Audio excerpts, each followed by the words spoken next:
Hello everyone and welcome back to another vlog. तो आज के व्लॉग की शुरुआत हम करते हैं मॉर्निंग से। तो पिछले 1 या 2 दिन से ना हमारे यहाँ पर बारिश गिर रही थी। बहुत ही स्ट्रेंज है क्योंकि मई का महीना है और समर वेकेशन होना चाहिए था, बट यहाँ पर तो रेन ही चालू हो गया। फिर शाम हो गया तो शाम को भी बारिश कंटिन्यू ही था बहुत ज़ोरों से।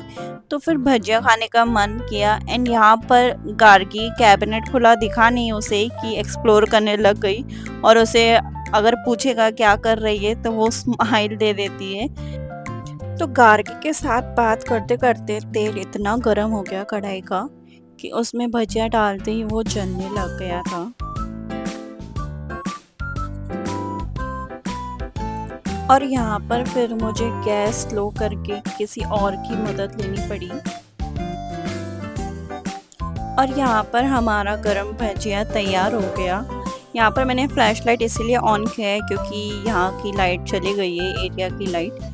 तो यूजुअली 1 या 2 दिन से ना जब भी बारिश या फिर तूफान हो रही है तो इलेक्ट्रिसिटी कट ऑफ हो जा रही है। पहले ऐसे तो होता नहीं था बट अभी हो रहा है, तो उसकी वजह से थोड़ी दिक्कत वगैरह भी होती है क्योंकि वर्क फ्रॉम होम है हमारा, तो लैपटॉप वगैरह चार्जिंग का इश्यू होता है।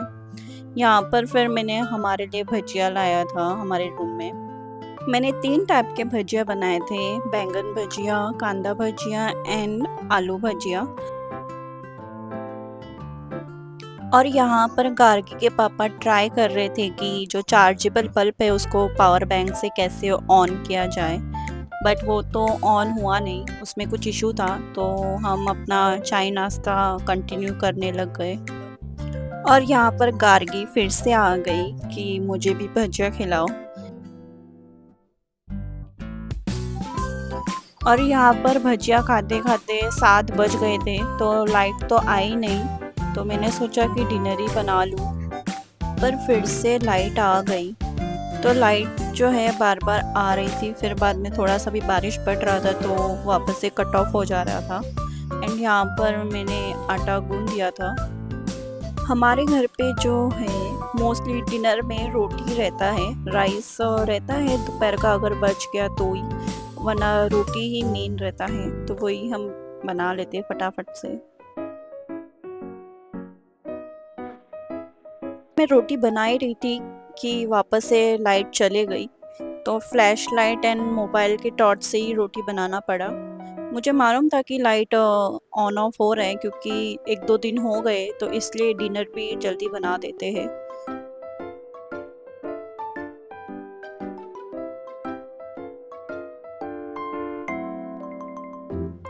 फिर मुझे याद आया कि गार्गी के लिए भी रोटी भिगाना था।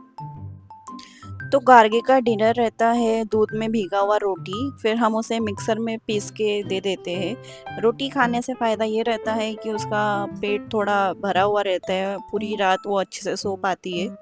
तो यहाँ पर रोटी सब बन गया था, अभी मैं सब्जी बना रही थी। तो सब्जी में आज मैंने बनाया पनीर चिली।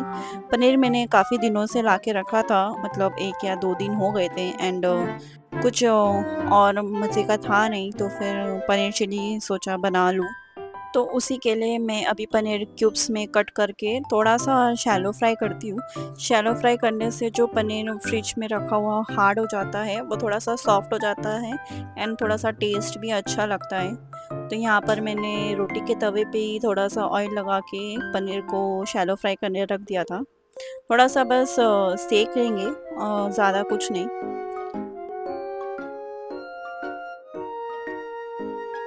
और यहाँ पर पनीर गोल्डन फ्राई होने तक हम उसे एक साइड में सेकेंगे, फिर हम उसे पलट देंगे। कुछ लोग पनीर को फ्राई भी करते हैं बट मुझे शैलो फ्राई थोड़ा अच्छा लगता है। एंड यहाँ पर फिर से लाइट आ गई। थोड़ा सा भी बारिश बढ़ जा रहा था तो लाइट कट ऑफ कर दे रहे थे एंड फिर से थोड़ा बारिश कम हो रहा था तो लाइट वापस से आ जा रही थी। तो खैर आगे बढ़ते हैं। तो जो मैंने पनीर गोल्डन फ्राई किया था शैलो फ्राई, तो उसे अब मैं ट्रायंगल में कट कर रही हूँ। तो ट्रायंगल शेप मुझे ज़्यादा पसंद है, स्क्वायर में भी करते हैं बट ट्रायंगल शेप थोड़ा आंखों को ज़्यादा अपीलिंग लगता है, तो इसीलिए मैं ट्रायंगल शेप में पनीर कट करती हूँ यूजुअली। जब भी कोई भी पनीर डिश रहता है तो मैं ट्रायंगल शेप में ही यूज़ करती हूँ। तो यहाँ पर मेरे सारे पनीर शैलो फ्राई हो चुके थे, तो अभी हम प्याज कट करते हैं। तो पनीर चिल्ली के लिए जो प्याज रहता है वो एक स्पेशल वे से कट होता है, उसे बारीक कट नहीं करते, तो जो उसके लेयर्स रहते हैं उसको सब अलग अलग करना पड़ता है। तो यहाँ पर मैं बारी बारी से सारे लेयर्स जो है प्याज के वो अलग कर रही थी।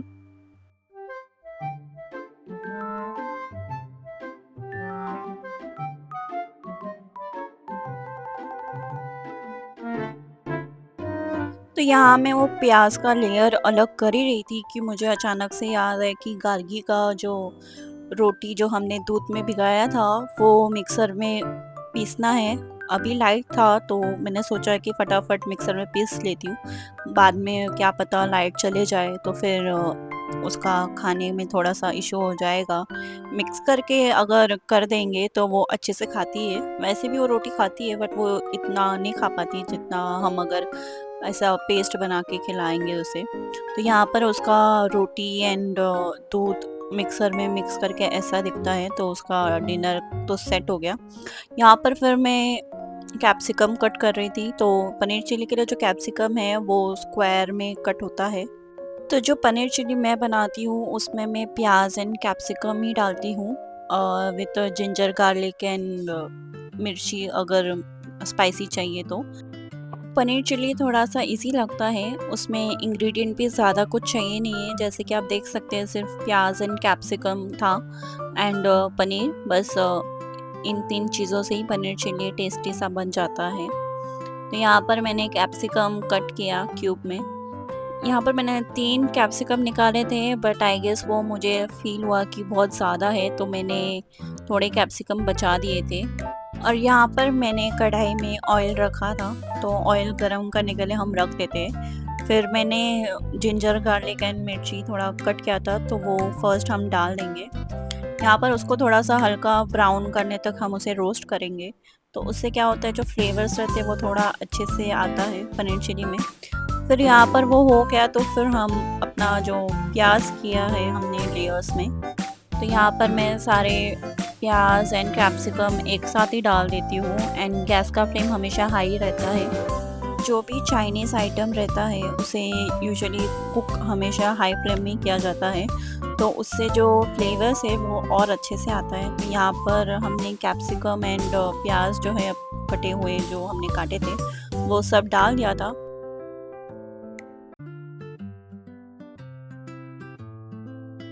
यहाँ पर मेरा पनीर चिल्ली बन ही रहा था, तो गार्गी को भी भूख लग गई थी, तो उसकी दादी उसको खाना खिला रही थी जो हमने बनाया था।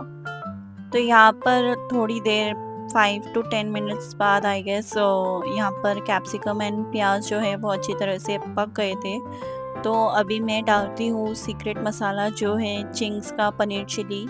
ये रेडीमेड मसाला रहता है तो कुछ डालने की ज़रूरत नहीं है इसके ऊपर। तो ये जो मसाला है उसी में ही सारे इंग्रेडिएंट ऑलरेडी रहते हैं, तो extra soya sauce, chilli sauce या शेज़वान सॉस डालने की ज़रूरत नहीं है। मगर अगर आपको डालना है तो आप डाल भी सकते हैं, बट मुझे ये चिंग्स का पनीर चिली मसाला जो रेडीमेड है वो ज़्यादा अच्छा लगता है। एंड यहाँ पर मैं थोड़ा-सा पानी डाल दे रही हूँ कंसिस्टेंसी करने के लिए बराबर। हमने रोटी भी बनाया था तो ये थोड़ा-सा ग्रेवी भी अच्छा लगता है, एकदम ड्राई एकदम अच्छा नहीं लगता। तो यहाँ पर मैं वाटर अपने हिसाब से डाल रही हूँ। 4 लोगों का खाने के हिसाब से मैंने बनाया है ये पनीर चिली। यहाँ पर मैं जो पानी है वो धीरे-धीरे करके डाल रही हूँ, क्योंकि अगर ज़्यादा पानी चले गया तो फिर डिश अच्छा नहीं होगा। तो यहाँ पर मैं धीरे-धीरे करके पानी ऐड कर रही हूँ। तो ये जो मसाला है उसमें ऑलरेडी कॉर्नफ्लोर रहता है, तो उसके वजह से जो भी ग्रेवी रहेगा वो ऑटोमेटिक थोड़ा-सा थिक हो जाएगा। तो कॉर्नफ्लोर भी ऊपर से डालने की ज़रूरत नहीं है। और तो यही अच्छी बात है रेडीमेड मसाला की। एंड यहाँ पर मैंने पनीर जो हमने ट्रायंगल पीस में कट किया था वो भी हमने ऐड कर दिया है। एंड यहाँ पर इसको हम थोड़ी देर पकाएंगे ताकि जो फ्लेवर्स है वो सब एब्जॉर्ब करे पनीर भी। एंड यहाँ पर मैं थोड़ा सा नमक भी डाल दे रही हूँ। नमक यूजुअली मसाले में रहता है बट मैंने थोड़ा सा पाउडर डाला था, तो उसके हिसाब से थोड़ा सा नमक एडजस्ट अपने हिसाब से कर सकते हो आप। और यहाँ पर हमारा पनीर चिल्ली बन गया था। इसके ऊपर गार्निश के लिए आप धनिया भी डाल सकते हो, उसका टेस्ट थोड़ा अच्छा रहेगा। तो यहाँ पर घर की खाना खा के आ गई थी मेरे पास, तो उसका पेट भर गया था, तो अभी उसे नींद आ रहा था, तो सुलाने के लिए वो आ गई मेरे पास। एंड यहाँ पर वो सबको बाय बोल रही थी। तो आज के व्लॉग के लिए बस इतना ही। तो मिलते हैं नेक्स्ट व्लॉग में। अगर आपको अच्छा लगा तो लाइक शेयर एंड सब्सक्राइब ज़रूर करना।